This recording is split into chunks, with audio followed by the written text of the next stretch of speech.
Hello students, how are you? I hope you all are fine and enjoying your studies. So students, today we will start our new chapter from class 10th, chapter number 2, political science book, that is Federalism. In the previous chapter, we discussed about horizontal distribution of power sharing. In this chapter, we will discuss about vertical division of power sharing. We commonly referred to as a federalism. So student, in this chapter we will discuss about the definition of federalism, features of federalism and type of federation and many more about federalism. In the last we will discuss our local government, a third tier of government. So student, what is federalism? Federalism is a system of government in which the power is divided between a central authority and various constituent units of the country. Usually a federation has two levels of government. One is the government for the entire country that is usually responsible for a few subjects of common national interest.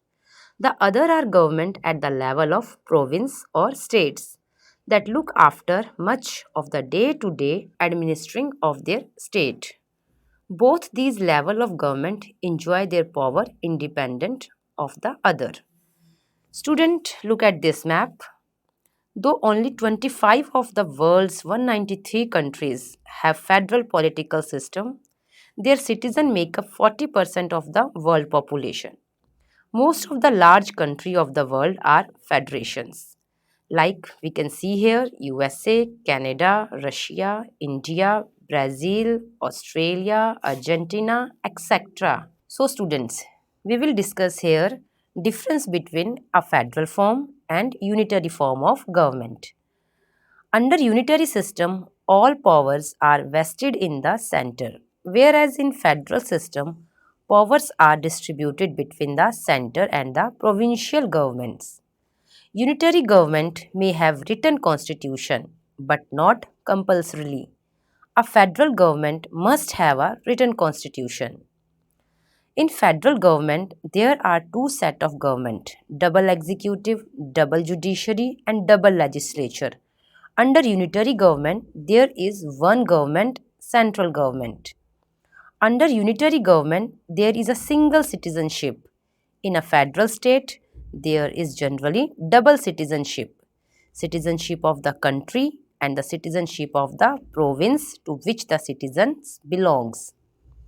So students, now we will start features of federalism. Let us look at some of the key features of federalism.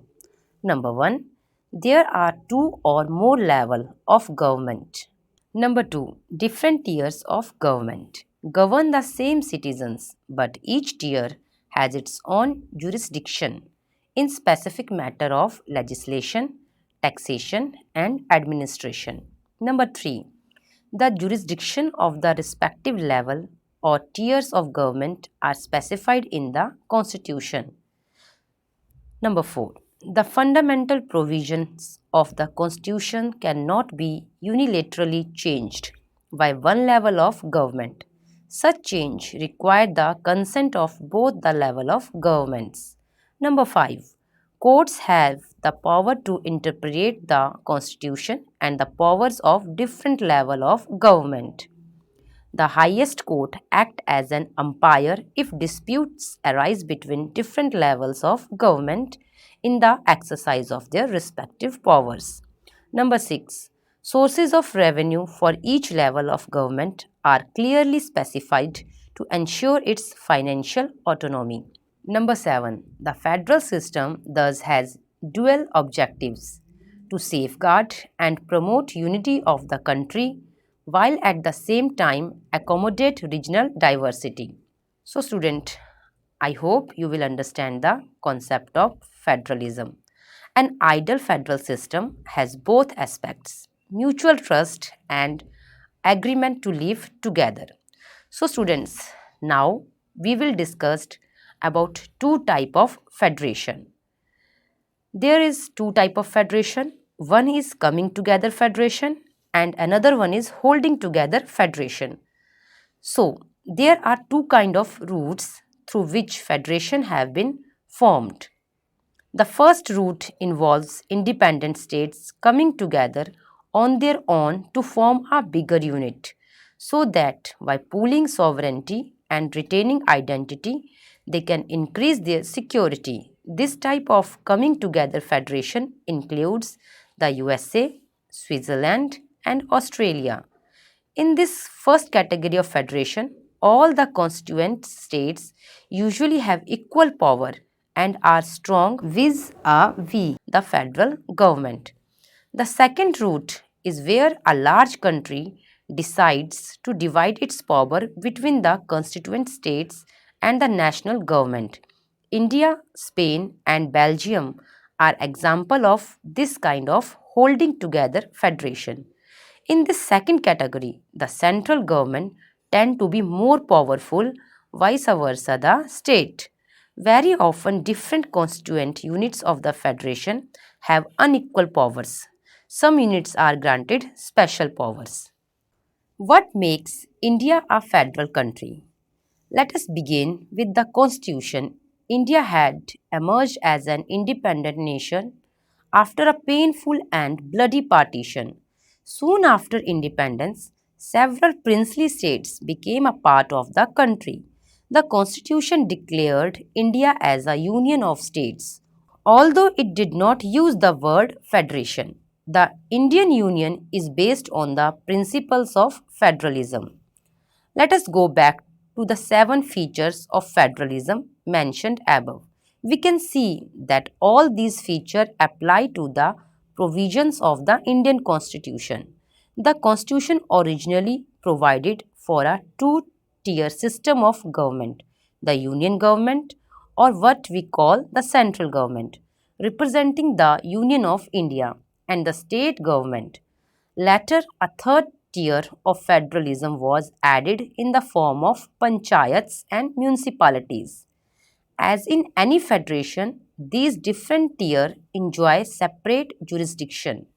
The constitution clearly provided a threefold distribution of legislative powers between the union government and the state government. Thus, it contained three lists. First is union list, second is state list, and third is concurrent list. So, unit list include subjects of national importance such as defense of the country, foreign affairs, banking, communications, and currency. They are included in this list because we need a uniform policy on these matters throughout the country. The union government alone can make laws relating to the subjects mentioned in the union list. Second is state list. State list contains subjects of state and local importance such as police, trade, commerce, agriculture, and irrigation. The state government alone can make laws relating to the subjects mentioned in the state list. Third is concurrent list. In it includes subject of common interest to both the union government as well as the state government. Forest, trade union, marriage, adoption, and succession. Both the union as well as the state government can make laws on the subjects mentioned in this list. If their laws conflict with each other, the law made by the union government will prevail. What about subjects that do not fall in any of the three list, students? Or subject like computer software that came up after the constitution was made. According to our constitution, the union government has the power to legislate on these residuary subjects. So students, how to bring changes in the power sharing? It is not easy to make changes to this power sharing arrangement. The parliament cannot on its own change this arrangement. Step 1. Any change to it has to be first passed by the both the houses of parliament with at least two-thirds majority. Step 2. It has to be ratified by the legislatures of at least half of the total states. Role of judiciary. The implementation of constitutional provisions and procedures. Number 2. In case of any disputes about the division of powers, the High Court and the Supreme Court make a decision. Role of government. The union and the state government have the power to raise resources while levying taxes in order to carry on the government. Number 2. The responsibilities assigned to each of them. How is federalism practiced? The real success of federalism in India can be attributed to the nature of democratic politics in our country. This ensured that the spirit of federalism, respect for diversity, and desire for living together became shared ideals in our country. Let us look at some of the major ways in which this happened. Linguistic states. The creation of linguistic states was the first and a major test for democratic politics in our country.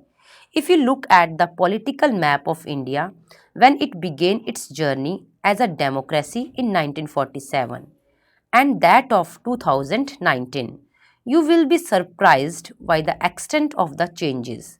Many old states have vanished and many new states have been created. Areas, boundaries and name of the states have been changed. In 1947, the boundaries of several old states of India were changed in order to create new states. This was done to ensure that people who spoke the same language lived in the same state. Some states were created not on the basis of language but to recognize differences based on culture, ethnicity, or geography. These include states like Nagaland, Uttarakhand, and Jharkhand. When the demand for the formation of states on the basis of language was raised, some national leaders feared that it would lead to the disintegration of the country. The central government resisted linguistic state for some time, but the experiences has shown that the formation of linguistic states has actually made the country more united. It has also made administration easier. Language policy. A second test for Indian Federation is the language policy. Our constitution did not give the status of national language to any one language. Hindi was identified as the official language, but Hindi is the mother tongue of only about 40% of Indians. Therefore, there were many safeguards to protect other languages. Besides Hindi, there are 21 other languages recognized as scheduled languages by the Constitution. We have two official languages, Hindi and English. According to the Constitution, the use of English for official purpose was to stop in 1965. However, many non-Hindi speaking states demanded that the use of English continue. In Tamil Nadu, this movement took a violent form. The central government responded by agreeing to continue the use of English along with Hindi for official purposes. Many critics think that this solution favored the English speaking elite. Promotion of Hindi continued to be the official policy of the Government of India. Promotion does not mean that the central government can impose Hindi on states where people speak a different language. The flexibility shown by Indian political leaders helped our country avoid the kind of situation that Sri Lanka find itself in. Center-state relation. For a long time, the same party ruled both at the center and in most of the states. This meant that the state government did not exercise their right as autonomous federal unit. As and when the ruling party at the state level was different, the parties that ruled at the center tried to undermine the power of the states. In those days, the central government would often misuse the constitution to dismiss the state governments. that were controlled by rival parties. This undermined the spirit of federalism. All this changed significantly after 1990. This period saw the rise of regional political parties in many states of the country. This was also the beginning of the era of coalition government at the center. Students, coalition government means a government formed by the coming together of at least two political parties. Usually, partners in a coalition form a political alliance and adopt a common program.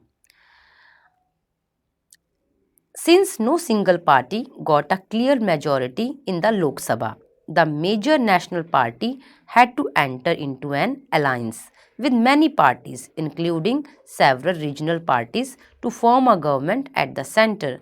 This led to a new culture of power sharing and respect for the autonomy of state government.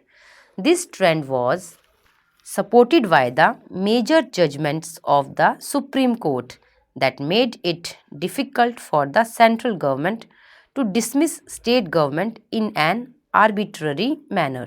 Thus, federal power sharing is more effective today than it was in the early years after the constitution came into force. Decentralization in India. We noted above that federal government has two or more tiers of government. We have so far discussed the two tier of governments in our country. But a vast country like India cannot be run only through these two tiers. States in India are as large as independent countries of Europe. In terms of population, Uttar Pradesh is bigger than the Russia. Maharashtra is about as big as Germany. Many of these states are internally very diverse. There is thus a need for power sharing within these states. Federal power sharing in India needs another tier of government below that of the state government. This is the rationale for decentralization of power. Thus, resulted a third tier of government called local government. Importance of local government. So, student, number one, importance of local government is the basic idea behind decentralization is that there are a large number of problems and issues which are best settled at the local level. Number two, people have better knowledge of problems in their localities. Number three, they also have better ideas on where to spend money and how to manage things more efficiently. Besides, at the local level, it is possible for the people to directly participate in decision making. Number four, this helps to inculcate a habit of democratic participation. Local government is the best way to realize one important principle of democracy, namely local self government. A major step toward decentralization was taken in 1992. The constitution was amended to make the third tier of democracy more powerful and effective. Number 1. Now it is constitutionally mandatory to hold regular elections to local government bodies. Number 2. Seats are reserved in the elected bodies and the executive heads of these institutions for the SC, ST and OBC. Number 3. At least one third of all positions are reserved for women. Number 4. An independent institution called the State Election Commission has been created in each state to conduct panchayat and municipal election. Number 5. The state governments are required to share some powers and revenue with local government bodies. The nature of sharing varies from states to states. Rural local government is popularly known by the name Panchayati Raj. Each village or a group of village in some states has a Gram Panchayat. This is a council consisting of several ward members, often called Panch, and a president or Sarpanch. They are directly elected by all the adult population living in that ward or village. It is the decision-making body for the entire village. The panchayat works under the overall supervision of the Gram Sabha. All the voters in the village are its member. It has to meet at least twice or thrice in a year to approve the annual budget of the Gram Panchayat and to review the performance of the Gram Panchayat. The local government structure goes right up to the district level. A few Gram Panchayats are grouped together to form what is usually called a Panchayat Samiti or block or mandal.